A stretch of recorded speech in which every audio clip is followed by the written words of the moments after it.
মালদ্বীপ এক অসাধারণ সৌন্দর্যের লীলাভূমি, যেখানে সাগরের নীল জলরাশি, সাদা বালির সৈকত এবং প্রবাল প্রাচীরের অদ্ভুত মেলবন্ধন।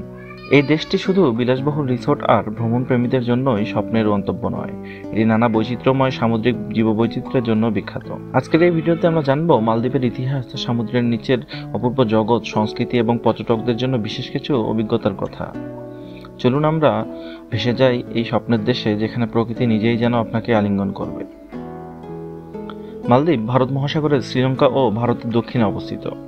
এই দ্বীপপুঞ্জে প্রায় 1200টি প্রবাল দ্বীপ রয়েছে, যার মধ্যে প্রায় 200টি দ্বীপে মানুষ বাস করে। দেশের মোট আয়তন প্রায় 300 বর্গ কিলোমিটার হলেও এর সমুদ্র অঞ্চল বিশাল, যা এটিকে পৃথিবীর অন্যতম ক্ষুদ্রতম কিন্তু বিস্তৃত সামুদ্রিক অঞ্চলযুক্ত দেশ হিসেবে পরিচিতি দিয়েছে। মালদ্বীপের ইতিহাস বহু প্রাচীন এবং নানা সভ্যতার সঙ্গে যুক্ত। এই অঞ্চলে মূলত শ্রীলঙ্কা, দক্ষিণ ভারত এবং আরব বণিকদের প্রভাব পড়ে।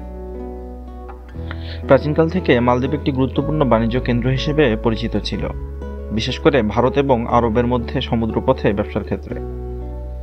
7ম শতকে ইসলাম ধর্ম মালদ্বীপে প্রবেশ করে এবং তা আজও দেশের প্রধান ধর্ম হিসেবে পরিচিত। মালদ্বীপের সরকারি ভাষা হল ধিবেই, যা এক বিশেষ ধরনের ভাষা এবং এতে আরবি ও দক্ষিণ এশীয় ভাষার প্রভাব বিদ্যমান।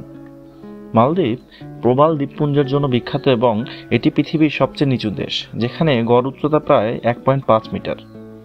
মালদ্বীপ তার উষ্ণ ও শান্ত সমুদ্রের জন্য বিখ্যাত। এখানে মনোরম দ্বীপ ও লেগুনগুলো পর্যটকদের জন্য আকর্ষণীয়। সমুদ্রের নিচের প্রাণী বৈচিত্র্য এবং প্রবাল প্রাচীরের জন্য মালদ্বীপ ডাইভিং ও স্নোরকেলিং এর জন্য বিখ্যাত। মালদ্বীপ দেখতে এক কথায় স্বপ্নের মতো। ভারত মহাসাগরের বুক জুড়ে অসংখ্য ছোট ছোট দ্বীপ নিয়ে গঠিত এই দেশটি যেন বিশাল জলরাশির মাঝখানে সাদা বালির মুক্তার মালা। সাগরের নীল পানির স্বচ্ছতা এতটাই যেখানে গভীর পানির নিচের প্রবাল প্রাচীর এবং রঙিন মাছের চলাফেরা স্পষ্ট দেখা যায়। জলবায়ু উষ্ণ ও কোমল, আর আকাশ প্রায় সবসময় নীল থাকে, যা এখানকার অপূর্ব দৃশ্যাবলীর সঙ্গে সুন্দরভাবে মিশে যায়।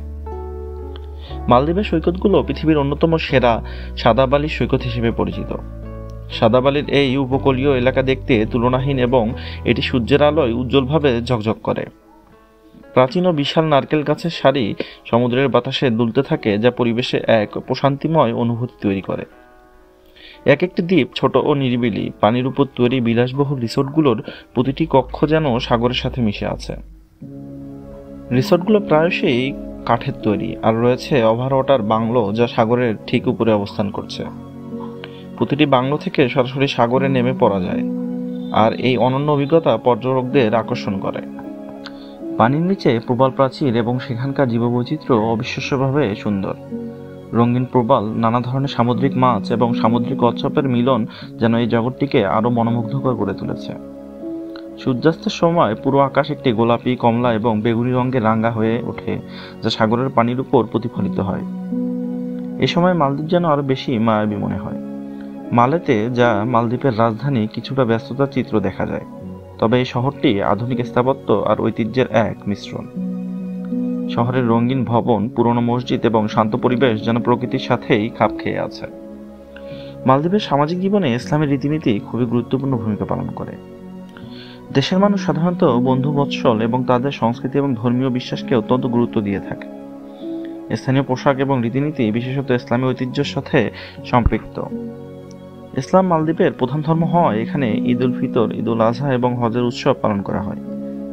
মালদ্বীপের সংস্কৃতিতে দক্ষিণ এশিয়া ও আরবদের প্রভাব লক্ষ্য করা যায়। দেশটির নৃত্য ও সঙ্গীতের মধ্যে রয়েছে বোদোবেরু, যা ঢোলের তালে তালে বিশেষ ধরনের নাচের জন্য বিখ্যাত। মালদ্বীপে প্রাথমিক শিক্ষা বাধ্যতামূলক এবং সরকারিভাবে পরিচালিত হয়। বর্তমানে শিক্ষা ব্যবস্থা উন্নয়নের জন্য দেশটির সরকার বিভিন্ন পদক্ষেপ গ্রহণ করেছে। মালদ্বীপে উচ্চশিক্ষার জন্য ইউনিভার্সিটি অব মালদ্বীপ অন্যতম, তবে অনেকেই উচ্চশিক্ষার জন্য বিদেশে পড়াশোনা করতে চান। মালদ্বীপের রিসোর্টগুলো মূলত দ্বীপে তৈরি করা হয়েছে এবং বেশিরভাগ রিসোর্টেই রয়েছে ওভার ওয়াটার বাংলো, যা পর্যটকদের কাছে অত্যন্ত আকর্ষণীয়। পর্যটকরা এখানে পানির উপর বাংলোতে থাকার সুযোগ পান, যা একটি ব্যতিক্রমধর্মী অভিজ্ঞতা হিসেবে বিবেচিত হয়। মালদ্বীপে এক দ্বীপ থেকে অন্য দ্বীপে চলাচল করতে সাধারণত নৌকা, ফেরি এবং বিমান ব্যবহার করা হয়। দেশটির আন্তর্জাতিক বিমানবন্দর মালেতে অবস্থিত। দ্বীপগুলোর মধ্যে যোগাযোগের জন্য নৌযান এবং সামুদ্রিক উড়োজাহাজ ব্যবহার করা হয়, যা এই অঞ্চলের পরিবহন ব্যবস্থার অনন্য বৈশিষ্ট্য নিয়ে এসেছে। মালদ্বীপের অর্থনীতি প্রধানত পর্যটন ও মৎস্য শিল্পের উপর নির্ভরশীল। পর্যটন শিল্পে দেশের মোট আয়ের বড় অংশের যোগান দেয়। মাছ ধরাও এখানকার অর্থনীতির একটি গুরুত্বপূর্ণ উপাদান। দেশটি বিভিন্ন ধরনের সামুদ্রিক মাছ রপ্তানি করে এবং এটি তাদের প্রধান বাণিজ্যিক উপার্জনের উৎস। মালদ্বীপ বিভিন্ন পর্যটন শিল্পে এক গুরুত্বপূর্ণ স্থান দখল করে আছে। বিশ্বের বিভিন্ন দেশ থেকে পর্যটকরা এখানে আসেন বিশেষ করে ডাইভিং, স্নরকেলিং এবং সমুদ্রের নিচে জীববৈচিত্র্য উপভোগের জন্য। এখানে অনেক বিলাসবহুল রিসোর্ট রয়েছে যা সমুদ্রের উপর স্থাপিত, এবং এই রিসোর্টগুলোর পর্যটকরা নিরিবিলি এবং প্রাকৃতিক পরিবেশ উপভোগ করতে পারেন।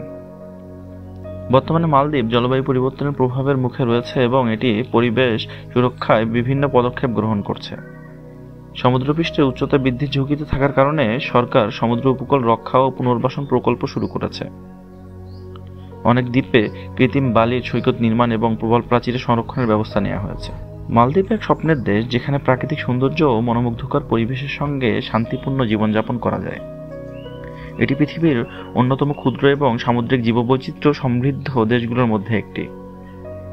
তবে জলবায়ু পরিবর্তন এবং সমুদ্রপৃষ্ঠের উচ্চতা বৃদ্ধির কারণে মালদ্বীপ বিভিন্ন সমস্যার সম্মুখীন হচ্ছে, যা দেশের ভবিষ্যতের জন্য চ্যালেঞ্জ হয়ে দাঁড়িয়েছে। এই চ্যালেঞ্জ মোকাবেলায় আন্তর্জাতিক সহযোগিতা ও পরিবেশ সুরক্ষার উপর জোর দেওয়া হচ্ছে।